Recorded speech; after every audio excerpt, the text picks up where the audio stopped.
ஹரே கிருஷ்ணா. ஓம் நமோ பகவத்தே வாசுதேவாய. ஹரே கிருஷ்ணா. ஸ்ரீமத் பாகவதம் ஸ்கந்தம் 10 அத்தியாயம் 2 கர்ப்பத்திலிருந்த பகவானுக்கு தேவர்களின் பிரார்த்தனை என்னும் தலைப்பில் ஸ்லோகம் 26. சத்யவிரதம் சத்யபரம் த்ரிசத்யம் சத்யஸ்ய யோனிம் நிஹிதம் ச சதயே சத்யஸ்யே சத்யம் ருத சத்யநேத்ரம் சத்யாத்மகம் த்வாம் சரணம் பிரபன்னா. ஹரே கிருஷ்ணா. இதோட எக்ஸ்ப்ளனேஷன் 2 ஆடியோவில் பார்த்துருக்கோம். பேலன்ஸ் இப்போ பார்க்கலாம். சிவபெருமானும் பிரம்மதேவரும் நாரதரை போன்ற மாமுனிவர்களாலும் பல தேவர்களாலும் சூழப்பட்டிருந்து கம்சனின் வீட்டில் தோன்றினார்கள். அவர்கள் மிகச்சிறந்த ஸ்லோகங்களால் பகவானின் தோற்றத்திற்காக பிரார்த்தனை செய்ய துவங்கினார்கள். அந்த பிரார்த்தனைகள் பக்தர்களை மகிழ்விப்பவையும் பக்திபூர்வமான ஆசைகளை நிறைவேற்றக்கூடியவையும் ஆகும்.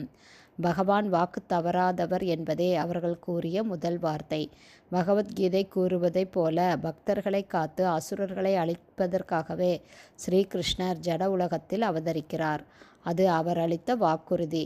பகவான் தமது சபதத்தை நிறைவேற்றுவதற்காக தேவகியின் கர்ப்பத்தை தமது வசிப்பிடமாக ஏற்றார்.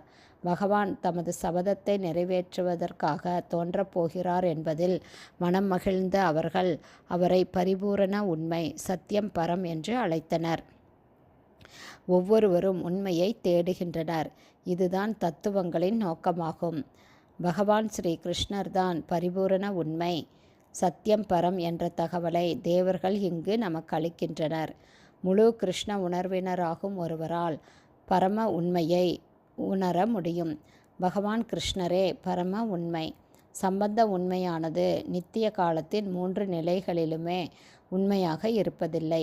காலமானது கடந்த, நிகழ் மற்றும் எதிர்காலங்களாக வகுக்கப்பட்டுள்ளது. பகவான் கிருஷ்ணர் முக்காலங்களிலும் உண்மையாகவே இருக்கிறார். இந்த ஜட உலகில் அனைத்தும் காலத்தினால் ஆளப்படுகிறது. ஆனால் சிருஷ்டிக்கு முன்பே கிருஷ்ணர் இருந்தார்.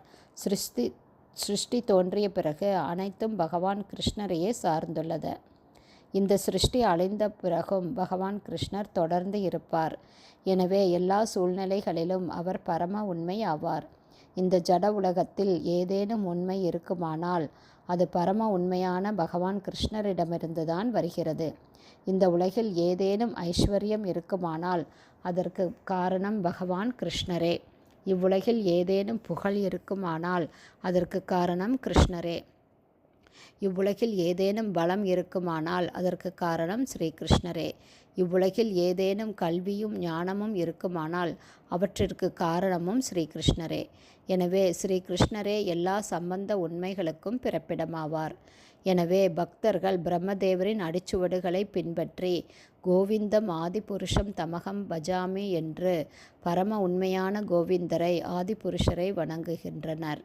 எல்லா இடங்களிலும் உள்ள அனைத்தும் 3 அடிப்படை உண்மைகளான அறிவு, பலம் மற்றும் செயல், ஞான பல கிரியா ஆகியவற்றிற்கேற்பவே செயல்படுகின்றன. ஒவ்வொரு விஷயத்திலும் முழு பலமும் முழு அறிவும் முழு செயலும் இல்லை என்றால் ஒரு முயற்சி வெற்றி பெறாது. எனவே அனைத்திலும் வெற்றி பெற ஒருவன் விரும்பினால் அவன் இந்த 3 உண்மைகளால் ஆதரவளிக்கப்பட வேண்டும். வேதங்களில் ஸ்வேதாஸ்வதர உபனிஷம் 6.8 பரமபுருஷரை பற்றிய பின்வரும் கூற்று உள்ளது.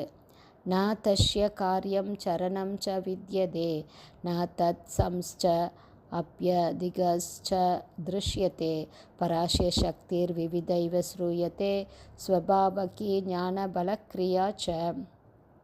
பரமபுருஷ பகவான் தாமாகவே எதையும் செய்ய வேண்டிய அவசியமில்லை. ஏனெனில் அவர் விரும்புவதையெல்லாம் ஜட இயற்கையின் மூலமாக நன்கு நிறைவேற்றிவிடக்கூடிய சக்திகளை அவர் பெற்றுள்ளார். ஸ்வபாவகி ஞான பல கிரியாச்ச. அதுபோலவே பகவத் தொண்டில் ஈடுபட்டுள்ளவர்கள் வாழ்வதற்கு போராட வேண்டியதில்லை. உலகம் முழுவதிலும் 10,000த்திற்கும் மேற்பட்ட ஆண் பெண் பக்தர்கள் கிருஷ்ண பக்தி இயக்கத்தை பரப்புவதில் முழுமையாக ஈடுபட்டுள்ளனர். இவர்களுக்கு நிலையான உத்தியோகம் இல்லை என்றாலும் இவர்கள் நன்கு பராமரிக்கப்படுவதை உண்மையாகவே நாம் காண்கிறோம். ஹரே கிருஷ்ணா. ஸ்ரீமத் பாகவதம் அத்தியாயம் ஸ்ரீமத் பாகவதம் ஸ்கந்தம் 10 அத்தியாயம் 2 கர்ப்பத்திலிருந்த பகவானுக்கு தேவர்களின் பிரார்த்தனை என்னும் தலைப்பில் பதம் 26 ஸ்ரீல பக்திவேதாந்த சுவாமி பிரபாதின் விளக்க உரை அடுத்த ஆடியோவிலும் தொடரும். ஹரே கிருஷ்ணா. ஸ்ரீல குருதேவுக்கு ஜெய்.